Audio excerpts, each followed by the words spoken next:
Hello. Hello there, Clive. All right. Nice to see you again. Yes. Nicholas, how's it going? It's not too shabby, I have to say. Although I just finished reading the book that you recommended for this episode, and I'm a bit shaken up. So we'll talk about that. I've been seeing a bit of double, and it feels like the cerebral arteries are starting to harden, and I'm getting very frightened that a massive stroke is on the way. This sounds familiar.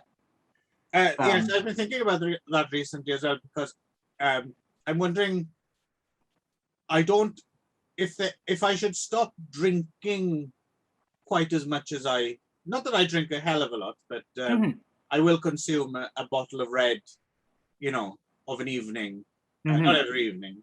Yeah. But I'm wondering, at what point do you want to start phasing that out as like a habitual thing to do? Yes. Because my body can deal with it now. But in like even a decade maybe, that stuff could become. Yeah, and when do you want to get that inflatable cuff for your arm to be testing yourself, 3 times a day? Right. But the thing is, the trouble with it is, it's so much fun, isn't it? Yep. That's the nature of the beast, I think. Yeah. If it wasn't fun, it would be a lot easier to stop. Well, you're onto something there, I think. So anyway, yes. So the book in question is The Key by JUNICHIRO Tanizaki. Oh, and by the way, before I forget, everyone, welcome to Literary as Feck. Oh yeah, there we go. There, that's what we're doing. And we are talking this book, The Key. So here we go. My little bit of back. Yeah, there we go. Say when I got as well. Oh, yours seems to have a different. Yeah, it's a bit more orangey looking, but I don't know if that's the light or what that is. Or is mine really faded, or? I'm not sure. And it appears as well that this looks suspiciously to me like Koyuki, who was in the last samurai film. And this, of course, is Tom Cruise. You can recognize him a mile He off. looks quite a bit different without the makeup. He's got a few country miles on him. Yes. Yeah, so I did a little pocket Tanizaki JUNICHIRO. Great, please. Yeah, go. I'm going to have a hard time getting this published, I think. It's thin. Right. But yeah, just basically 1886 to 1965. Very much a Tokyo lad, but who relocated later on in life to Kyoto after the 1923 Kanto earthquake. And this book we're talking about is in some ways very much a Kyoto book. Yes. Right. Yes. Which is something I'm aware that Kyoto has a very specific regional culture, but amazingly, even after having lived here for over 20 years now, I have never been to Kyoto. Okay, I've been there twice. It's definitely worth a visit. In fact, there was one part where they go to Arashiyama, which is like a nearby kind of suburb of Kyoto that has a beautiful valley, and it's where the monkey park is, which is worth going to. But I'm in already because you mentioned the monkey park. So. Oh yeah, it's the best. It's the only reason to go. And also there's Toei Uzumasa out there too, which is the whole movie park where they shoot all of the or they used to shoot all of the Chambara, and they've got they've got lots of guys dressed up in kind of Super Sentai costumes doing backflips, and it's a good day out. Yeah, because Kyoto used to be, well, it probably still is to a certain extent, except they don't make quite as much as they used to, but it used to be that was the Hollywood West for period or Jidaigeki stuff. Yeah. Do that easier there, I guess, than you could in Tokyo. Yeah, and Uzumasa is just an enormous fake kind of town, a huge fake Chambara town. So you'll often recognize, if you kind of know it, you'll recognize a certain bridge. It shows up in a lot of movies, and stuff like that. Yeah. Well, so I should say the reason we know this is a Kyoto story is my favorite line in the entire book, and also in the movie as well, is Osaka. Right. Right.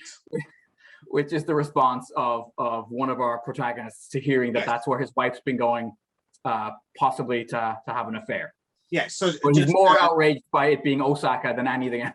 Right. Just to clue people in who are unfamiliar with the geography of Japan. Yeah. So Osaka is kind of, what is it, an hour away maybe by train or something Yes. like that? Or that's the kind of the modern city to Kyoto's old world charm, I guess. And it's full of chavs, you know, or whatever the Japanese equivalent of chavs are. Osaka has a very different vibe than really anywhere else in Japan. It also has that awesome red light district.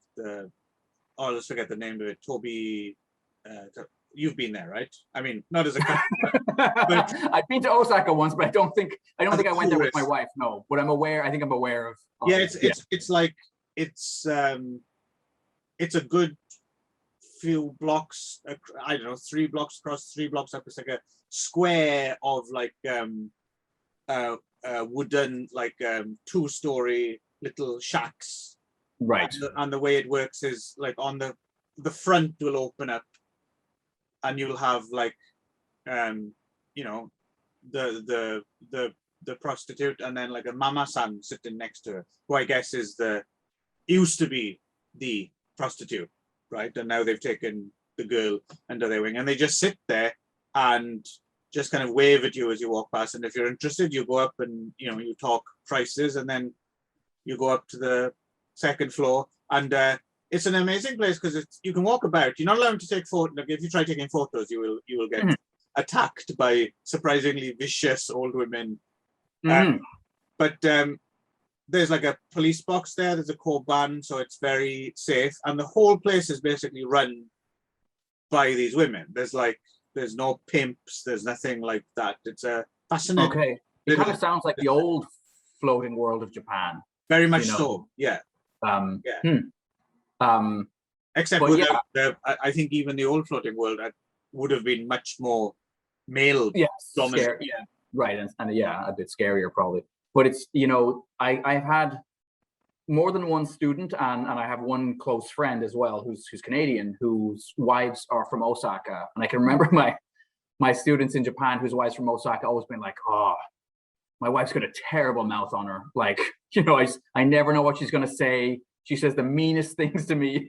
And, you know, like, oh, you know, like, why didn't I marry a girl from Kanto? Like, there was this kind of hilarious thing, but like this idea that people in Osaka don't suffer fools gladly, don't have any issue with, you know, sharing their thoughts in a very blunt way. In general, louder as well, like on public transport. Like trains in Osaka are much louder than are in Tokyo. There's a rowdier vibe down there. So again, and then Kyoto has the opposite extreme. If Tokyo's somewhere in the middle, then Kyoto is much more reserved and quiet and serious and studious. Well, I also get that from what I understand, going by like regional stereotypes as well, the Kyotoite has the reputation of being quite snobby and like having a very sarcastic sense of humor, right? And kind of cutting you down to size when you don't know the correct kimono pattern for that type of time of year, or you know, something like that. And is it just the west of Japan generally, where they have that thing that they warn foreigners about when you know, if you go to Japan and if you're at somebody's house and if you know, it seems like it's getting late in the evening and someone offers you rice with tea on top, that it's not something you're supposed to accept. It's a subtle sign to say, you know what, it's getting late. You need to go home, you know. And these horror stories about these, you know, stupid gaijin, you know, shoveling the 3rd bowl full of tea rice down while the Kyotoites are kind of like, ooh, like, but I don't know how. I've never knew if that was one of those things that they just tell foreigners, or if there's any actual truth to that. Right, but it sounds about right. It sounds like that kind of thing, right? Right. Yeah.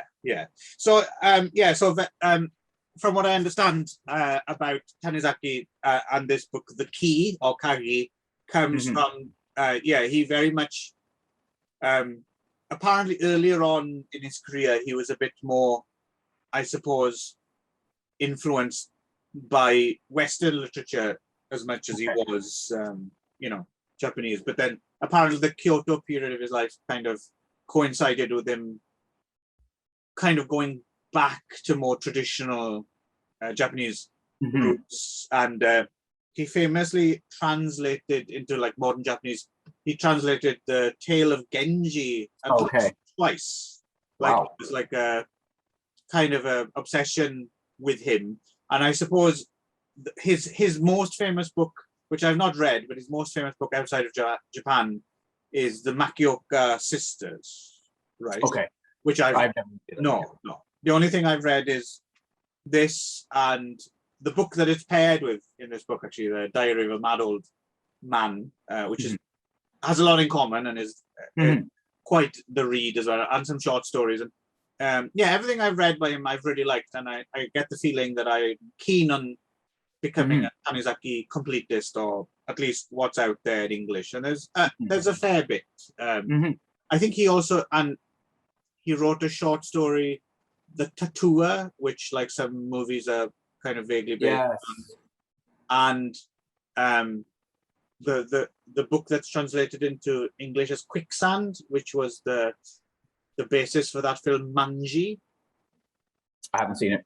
Okay, and was also there's a German version, Italian version set in Germany by the woman who directed The Night Porter.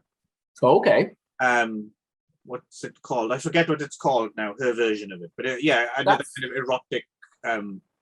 That's interesting because I know that one of the film versions of the key was made by Tinto Brass. Yes. The one-time respectable and now fairly disrespectable Italian, film director, and his version is set during the fascist era. Right. So was there some kind of thing for resetting Tanizaki books in, The Berlin Affair. That's what the other version of that. But the film version by Masumara, what's his name? I always forget Yasuzuro.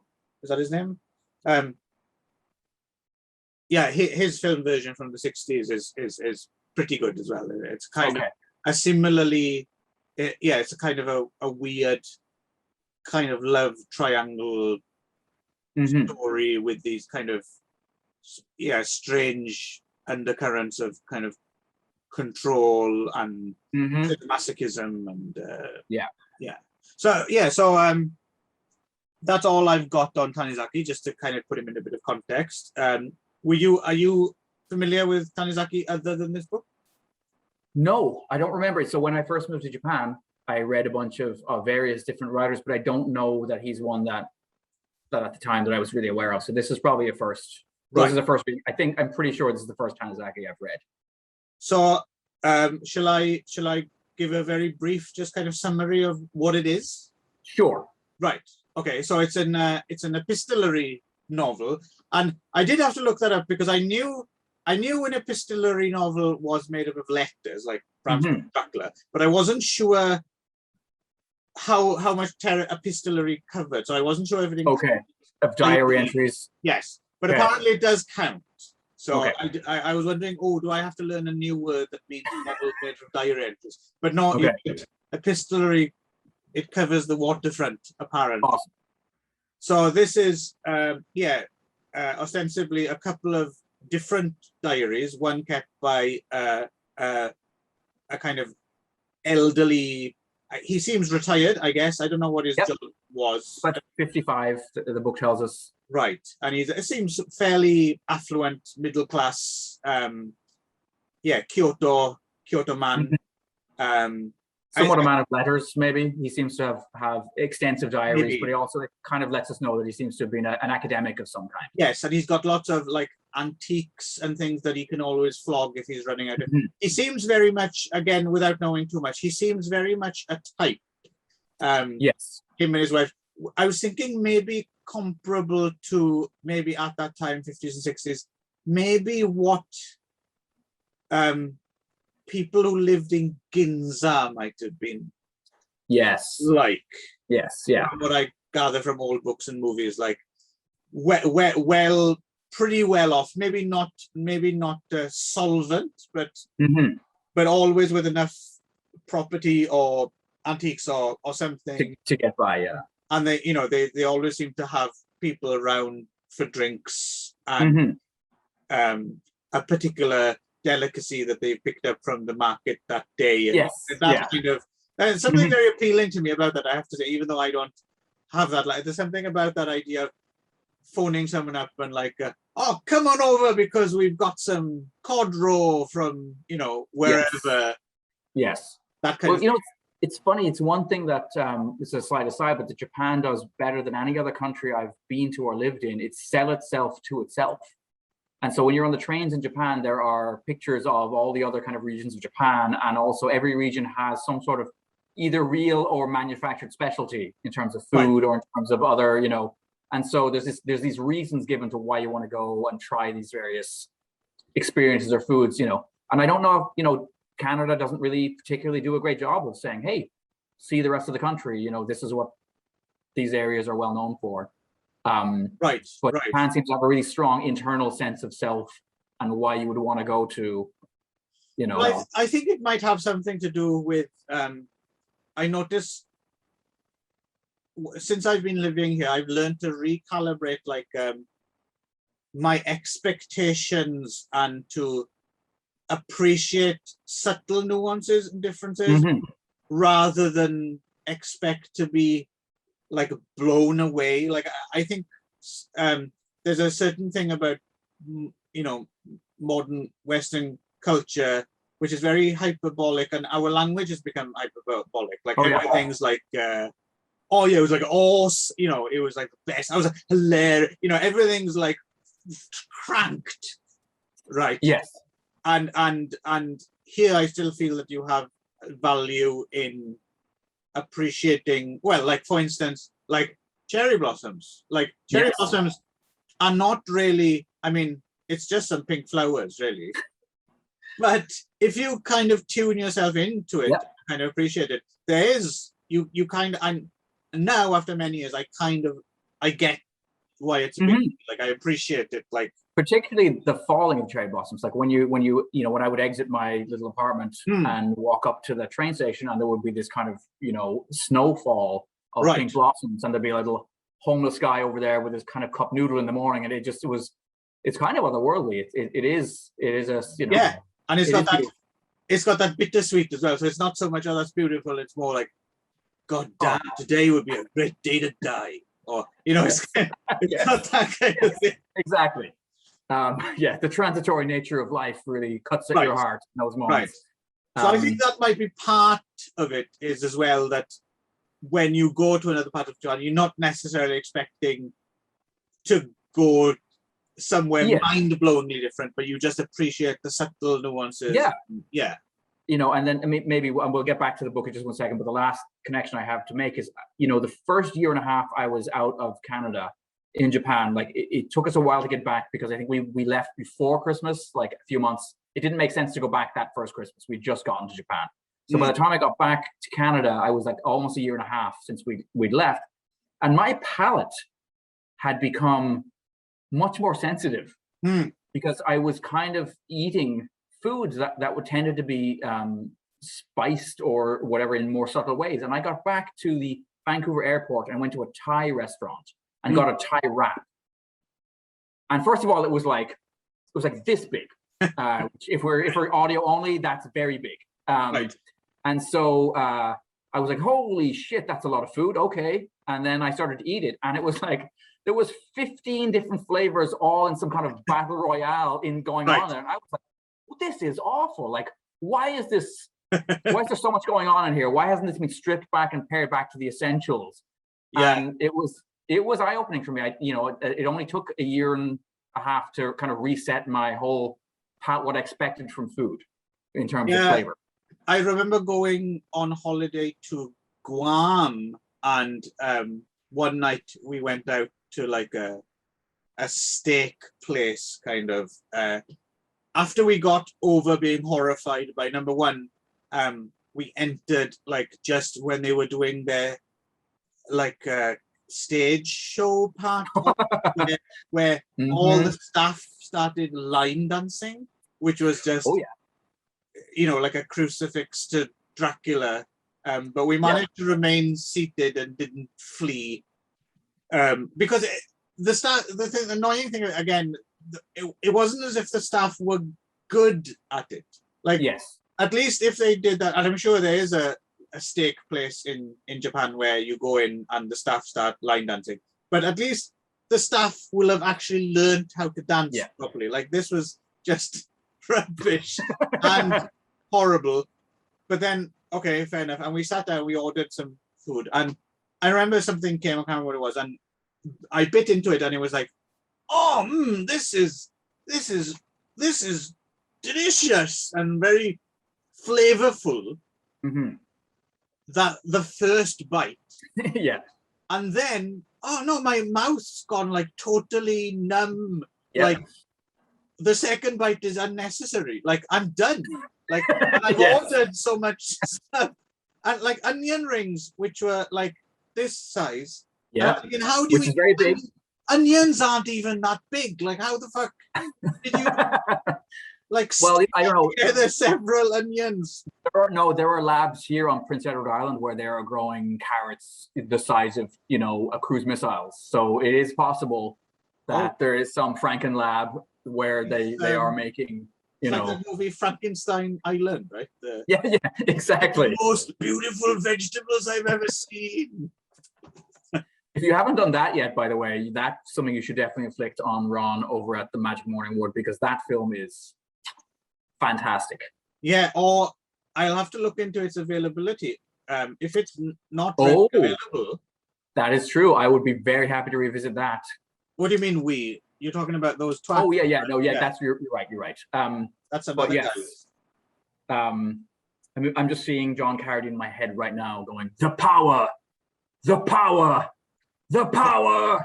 While a bright pink lunchbox spins on its axis. Yes. Anyway, we've gotten very far away from the Key by Tanizaki. Yeah. So anyway, so as I said, I think this is very much a type, right? And it's a type you do come across in other novels. And the book is set, I assume, when it's written in the early 50s, and they are, the husband and wife are not having any truck with westernization in terms of like she still wears very nice looking kind of kimonos, and he's still wearing a kind of hakama. In fact, that becomes a bigger part of the book, I noticed, than in the movie version that I watched, that her adoption of Western dress is kind of more pronounced in the book as the kind of story goes on. But basically, as the story begins, they're very traditional looking. They live in a very traditional house. Kind of tatami floors. And especially he mentions how she's very old-fashioned Kyoto and very kind of chaste and very traditional and very stand by your man and subservient and this thing. And we should also so it starts off, these are diary. So the old fellas decided to keep a diary because he suddenly started getting these. He's always kept a diary apparently, but he started a new diary at the beginning of the new year because he started to have I guess he's worrying about his ailing health and his ailing sex drive. And he's kind of got it into his head that being jealous will kind of add that extra spice of frisson he needs. The zest, yes. He needs to get excited and pleasure his wife. And he kind of seems to feel that his wife, while at the one hand being frustratingly chaste and not allowing him to kind of get away with what he'd like to get away with, is also oversexed, which is a fascinating feature of the book. That she needs to be pleasured more than he's able to really, now. So she's killing him, but also not giving him enough in some fascinating way. One of the great ways this book is ambiguous in so many ways, and I'm guessing as well, I'm guessing it must have gone through a certain transformation into its translation to English as well. I'm guessing again, this is pure guesswork, but I'm guessing if you read it in the original Japanese, it's probably even more so, like, gives you the latitude to think. Fill in the blanks yourself. Yeah. So you're wondering how much of this is true, and then how much of it's just him, like, you know, the spirit is willing, but the flesh is weak. Like, he's just not able to perform, right? Yeah, and I mean, what's also interesting too is you get the classic unreliable narrator in both diaries, because it's the two diary, it's his diary, and then it's his wife's diary, who she also starts to keep a diary around the same time. Just because I didn't finish the thought, just to make sense. So and with the idea that he wants her to find his diary and secretly read it. So he's and they have a daughter, and so yes, we also mentioned that the wife is younger than him, but in like her mid-40s, but very much a MILF, right? Yes. She's a hottie. She's a mature. She's a cougar. Yeah. And so their daughter is kind of semi-seeing this young doctor. Yes. And I suppose the idea is that they're going to be set up as marriage partners at a certain point. And he's got it into his head that this young man fancies his wife more than he does the daughter, because it's set up that even though the daughter's younger, she's nowhere near as attractive as... She's a bit of a plain Jane. Yeah, so he's kind of pushing this to a certain extent. He's like, oh, I wonder if I can kind of stir up the passions between my wife and this younger guy.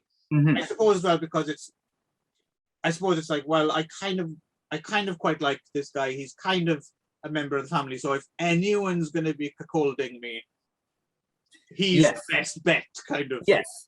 I mean, but even then, that's all fascinating, because on the one hand, he's engineering things in a variety of ways to get this doctor to see his wife nude, to kind of, to ratchet up that sexual tension.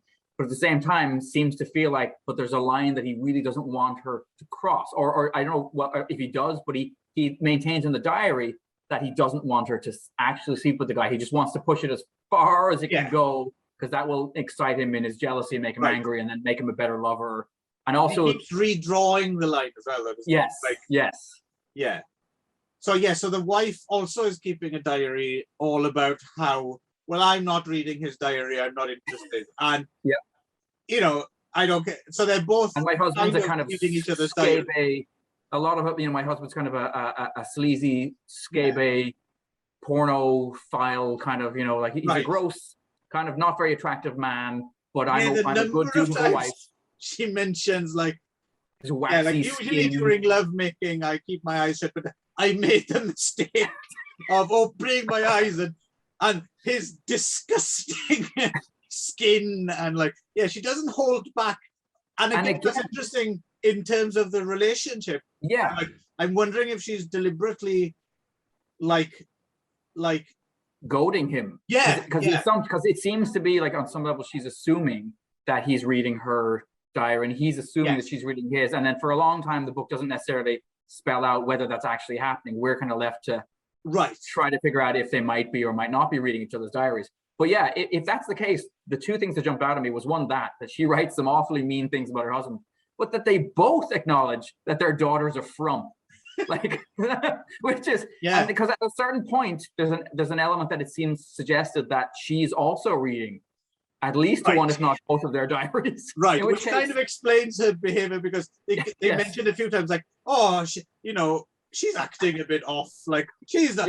No wonder, because both her parents are going on about how fugly she is. Boring. Yeah. And how they're both kind of in their ways lusting over her boyfriend more than they are interested in her. And the boyfriend isn't interested in her either. Yes. Poor girl. Yeah. So there's a lot going on. There's a lot going on here, and I suppose that's kind of it.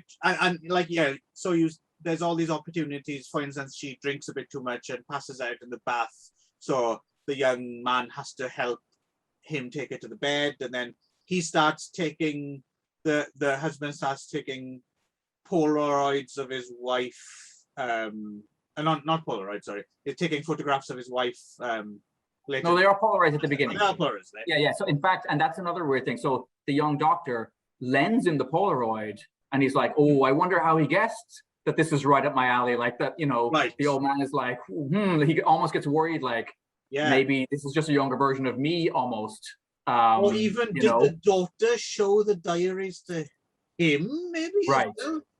Yes. Yeah. That seems to be a very open question. Yeah, and so we've mentioned is quite interesting as well is the miasma of weird psychosexual behavior going on in this book that we've mentioned. You might think, wow, this sounds like, you know, but this is all, it's very spare prose, right? It's very yes, the diary entries are fairly short. Yeah, it's very pared down, very easy to read, very quick read as well. And it's part of the magic trick that I suppose makes Tanizaki the great writer that he is that he is able to conjure up all of this, but very, very, very simply. And it's almost you know, he makes this look easy, doesn't he? Yes, yeah. No, it's really expertly done. And as I said, I love the fact that as we go on, you know, quite near the end, there are certain revelations, certain things happen, and we kind of get the idea that maybe the book itself that we've gotten has been put together by the wife.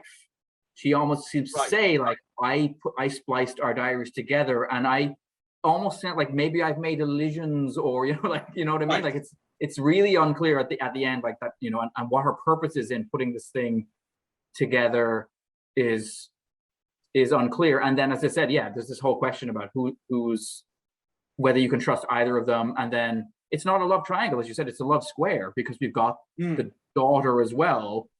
And then interestingly, I noticed in the Ichikawa Khan movie, they've sort of made certain other additions and changes, right? It has a very different ending, for one. Yeah. And the key itself means something different, I think. The key in the book is all about the diary, right? Like, that's the first sign he's shown his wife that he wants her to maybe read his diaries. He's kind of overtly left the key in a place you can find it. Right.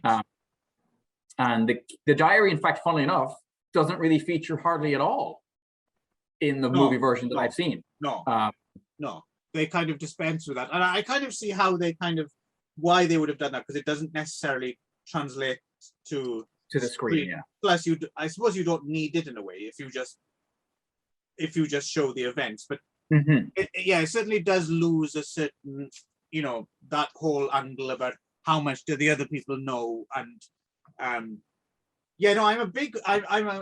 really pleased whenever really good literature is not hard work. Yes. You know what I mean? Like this, it's kind of that's kind of the sweet spot, isn't it? Really, is when you can wholeheartedly recommend something to someone without a caveat of like, oh, you know, you might want to keep going if you find it a bit hard work, right? You know, when you can just go, poof, read that, and it's just, oh, okay, this is not. I can't imagine anyone. I mean, it's a very thin volume as well for a start. How many pages is it? It's like the key. It's just over 150 pages, right? So it's not hard work. Even if you weren't enjoying it, you're gonna finish it in a couple of hours. But you're gonna get absorbed straight away. I mean, it is one of those. Unless you have something to do, if you sit down of an evening with it, you're probably gonna consume it in one sitting. Yeah. I think because it has that propulsive, like, oh, what happened next kind of. Yes.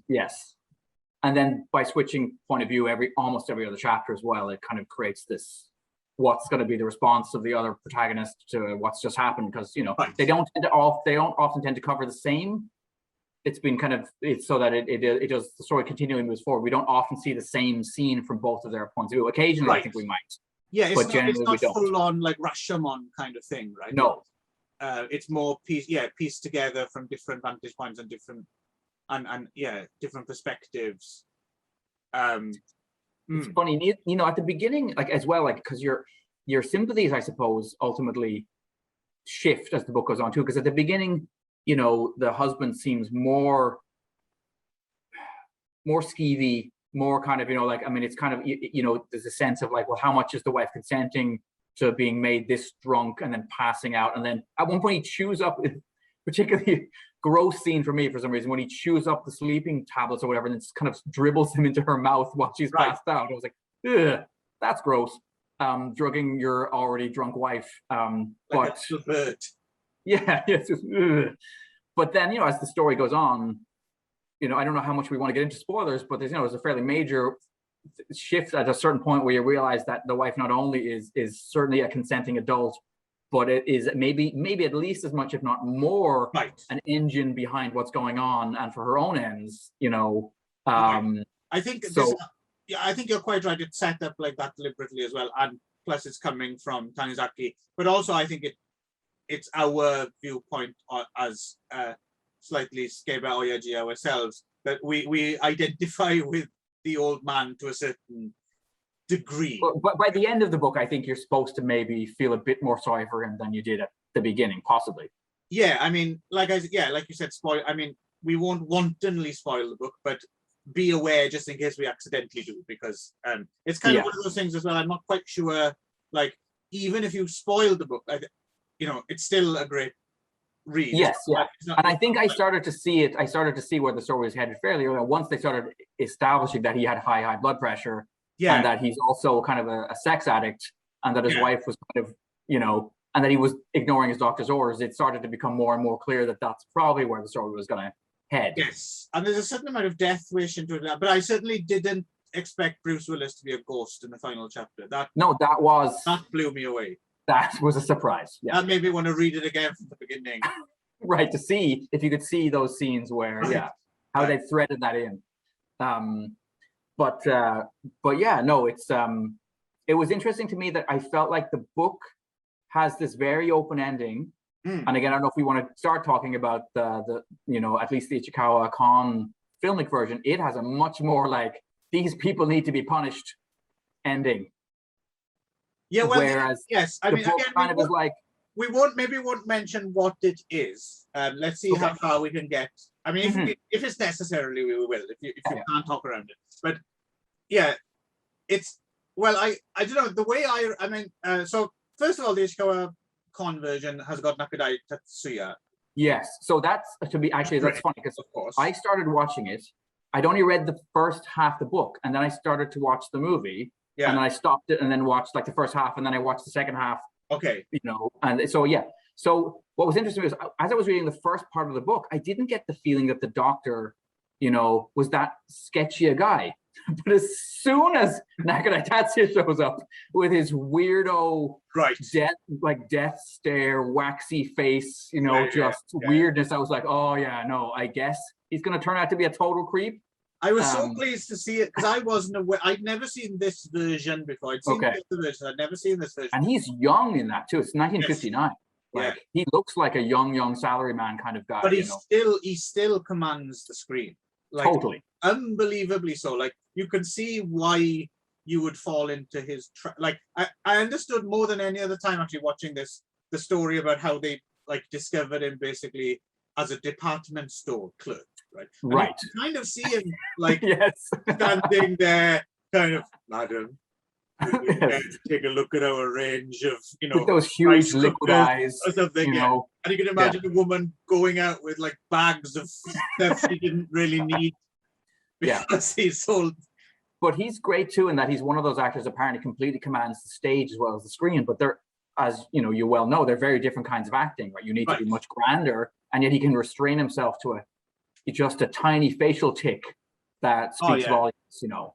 He's definitely one of the greats, as those tracks over at Film Crack, I believe. Yes. Oh no, hang on. That was those idiots at Magic Morningwood. Confusion. Incidentally, did you pick up on the fact that the actress who plays the mother, Machiko Kyo, is the woman who plays Nakadai Tatsuya's wife in The Face of Another? Oh wow!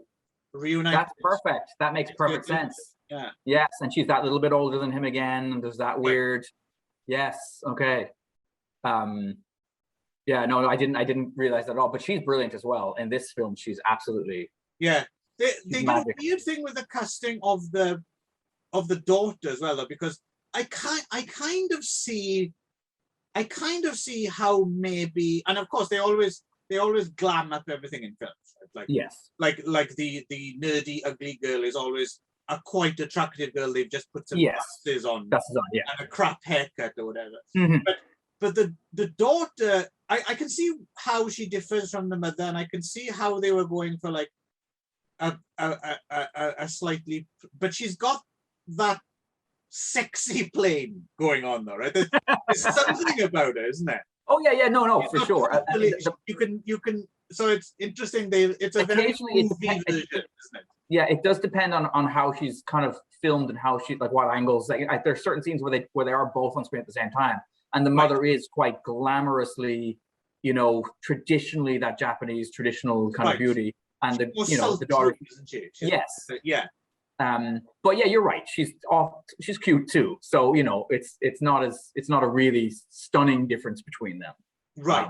But it's interesting to compare. That is a very movie trope thing to do, though, right? To set something up a bit. The book does make a point.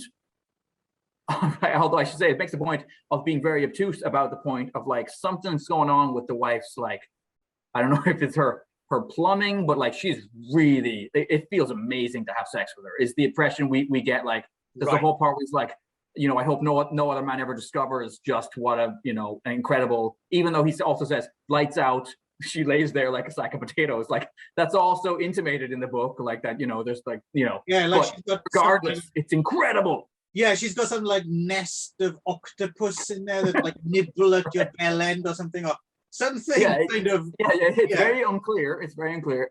But as is both the book and movies, kind of when because I mean another element is the daughter starts trying to kind of although she's enabling this relationship, she also keeps going to the dad and kind of reminding him that like she knows and he should know, and if he does know, why she's not mad about it. And at one point she says something about like how you still think she's being faithful, but she's doing everything but regular intercourse, right? And it kind of it does open the question of like, well, okay. And both the book and the movie, actually, I noticed the movie also kind of goes there in a way by suggesting like that, it's also they're doing everything else but. The daughter's relationship in a way is kind of fascinating, because I was trying to figure out like, so on the one hand, I can just see she might have just grown up ever so slightly alienated from her parents in this kind of very, vacuous kind of middle-class lifestyle. Maybe neither parents have ever necessarily kind of smothered her with love. You can imagine it's that very kind of distance, very proper kind of upbringing. But then on the other hand as well, I also got the feeling like she could be like a former daddy's little girl, like, and he, like, closer to him than the mother in a way. Like I feel there's always been a bit of a distance with the mother, but then when he's gone into this kind of final act, he's become so totally selfish, and she's now a young woman rather than a little girl. So that kind of daddy's little princess behavior is less appropriate in a way, and therefore the way he's dealt with it is just to kind of cut her off a little bit. So I got the feeling that she's a little bit like, oh no, what happened to my dad kind of thing. Like, we used to be really tight and cool, and now he's this weird old dude, and what's he doing to my mother? I mean, I'm not a big fan of my mother, but like, constantly getting her drunk and then using the fluorescent lamps to do whatever he does with her in those. That's the other thing that's intimated towards the end of the book as well, when she was watching, maybe. Yeah, that she was watching the whole time. Yeah. And the reason she moved out of the house is just like, I'm done with watching my dad perv over my mom. Through that shoji paper, like 1 millimeter thick wall that's between my bedroom and theirs. Yeah. And again, it's interesting. And you mentioned earlier, just before we started chatting, so I suspect you had the same misgivings I did, which was this is a great book, but I don't know how much I'm going to have to say about it, just because it is so tightly written and but what I realized now in actually trying to discuss what's in it is to unpack it. It's opened up. God knows, yeah. So there's a lot to. So obviously we both really love this book, right?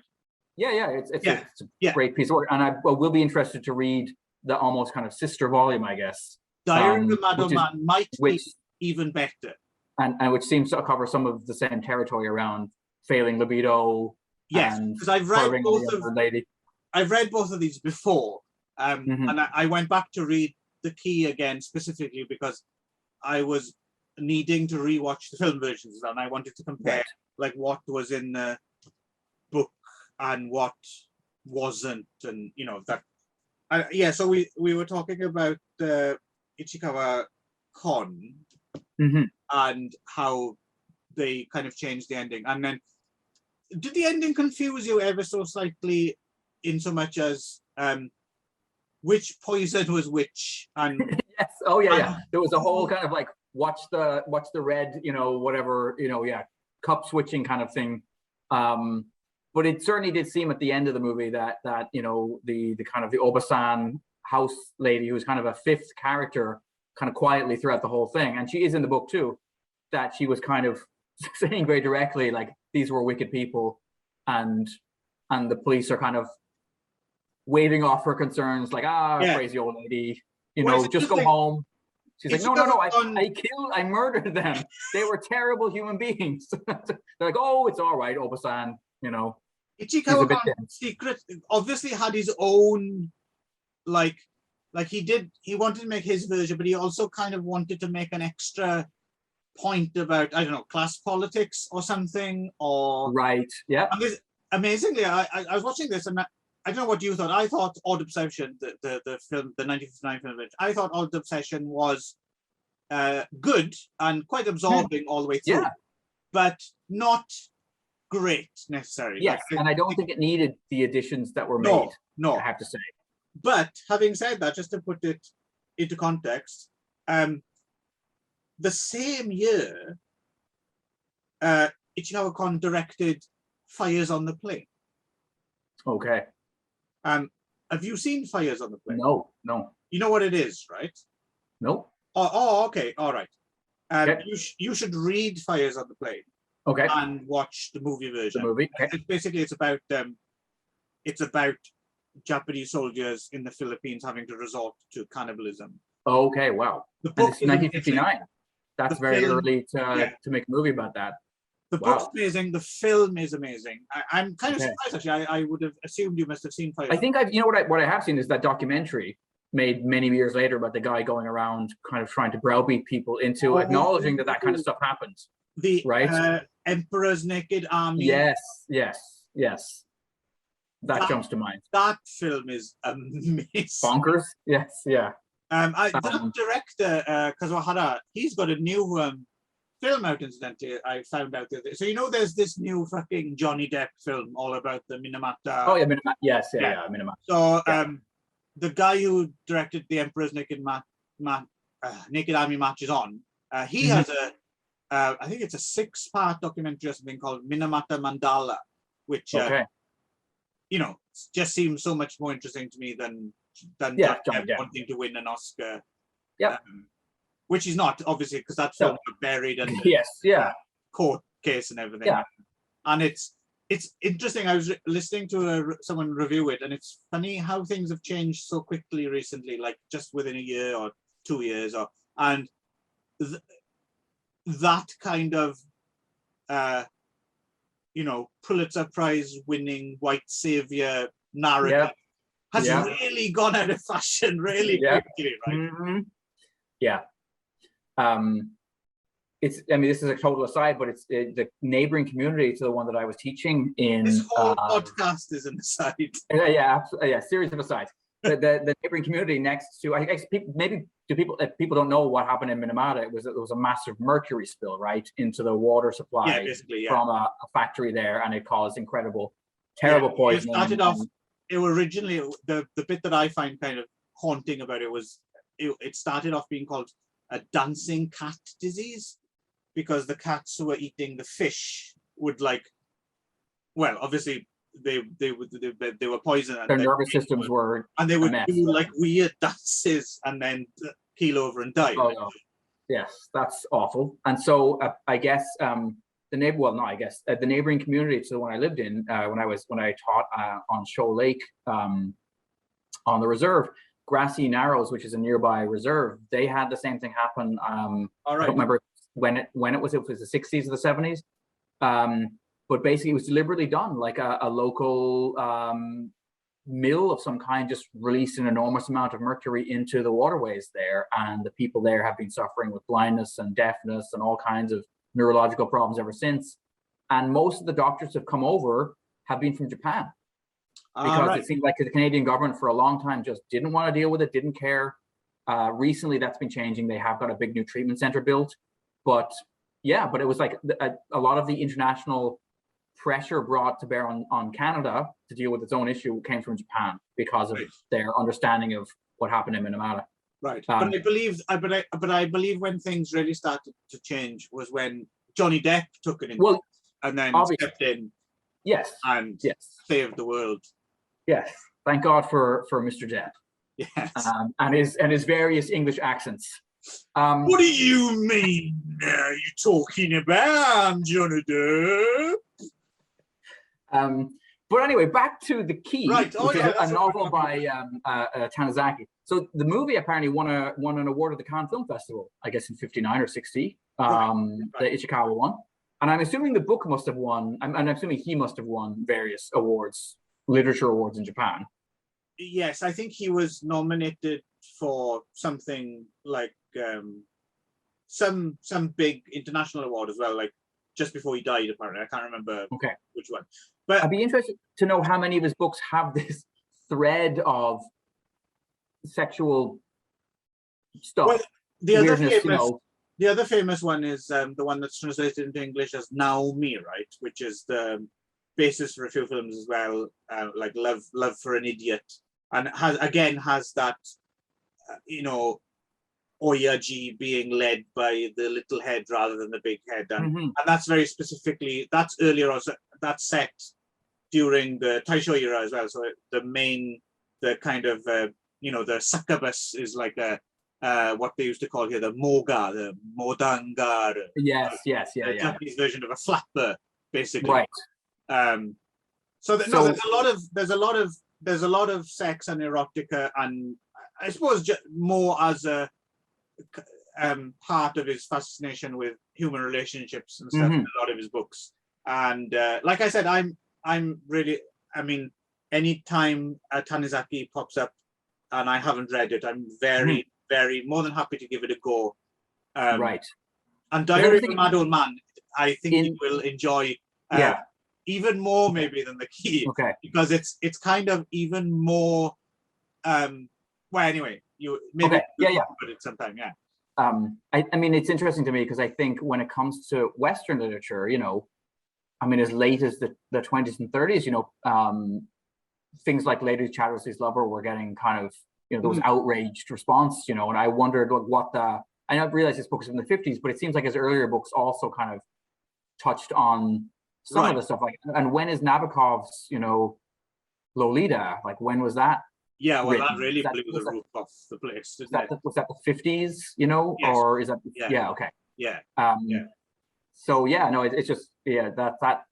And the only other thing I have to add is that when I was watching the Japanese film, all I could think was like, my God, if they did make a Hollywood version of this, Eugene Levy would be perfect, because the guy who played in the Japanese version really looked like a Japanese Eugene Levy to me, with the kind of the wiry. Actually, sorry. The other thing that struck me was my first year teaching in Japan. I taught at a school in Oimachi, and there was this little kind of wiry little guy in his kind of 60s with like a thick black head of like curly hair, who he was just about to retire maybe, and he used to come, and he kind of terrible English but really friendly, but he always wanted to invite me home to meet his wife, and it was there was something weird about the whole, like, it was like he was really interested in like getting me to his house, and I was just like, no, and I never did. But watching this movie, it really was like, right, what was going on there? So there are a few other film versions, and as there is actually a. I know. I read about that. There is an American, which I've not seen. I've seen there's the Tinto Brass one. Actually, Mm-hmm. there was two versions in 1993. There was the Tinto Brass one, and then there was a Japanese one directed by what's his name, Akimata something, but it was produced by Wakamatsu Koji. And what I discovered in my research was that came out in 1983, but then in 1997, when there was another version of the key directed by Ikada Toshiharu, they re-released the 83 one in a so-called director's cut. So I'm guessing Wakamatsu Koji must have been a bit of a hands-on producer, as I can imagine. And then finally, this guy got to release his version of it. But both versions of the 1983 Japanese seem to be quite difficult to find now. Like I couldn't find a DVD. I did a search for you, and I couldn't find them in our usual places. So right. I did watch the 1974 Nikatsu Roman Porno version. By Kumashiro, Tatsumi Kumashiro, who like one of the better Pink directors. Even more faithful in a way than Odd Obsession. They changed the ending a little bit, but it's more in spirit with the keeping of the spirit of the book. Not that much more explicit as you might expect from a Nikatsu Roman Porno, but obviously it's in there. Quite well done, good production values, good acting, but somehow, kind of missed out as well on being a definitive. Well, I do think the four leads in that are all excellent. Yes. I think the Oyaji, I think the sexy middle-aged wife, the angry kind of hostile daughter, and Nakata Katsuya as the creepy lover to both the daughter and the mother. Like they all nail their roles. And it's a very absorbing film. It's so out of left field in a way, the way they changed the ending, and it seems ever so slightly cartoonish. And I was thinking about this, probably more so now than it would have done when it was new. Like I can imagine when it was new, it might have seemed a bit more like, whoa, that's a kind of cool, subversive, dark ending and it is quite. But it's the opposite. It's funny, but it's the opposite in that it's a containment strategy, right? It's like, can't let these people have their cake and eat it too. Yes, we have to punish them. Yeah, that's true. There's a little bit of that, but it is funny as well, isn't it? Like I remember laughing out loud.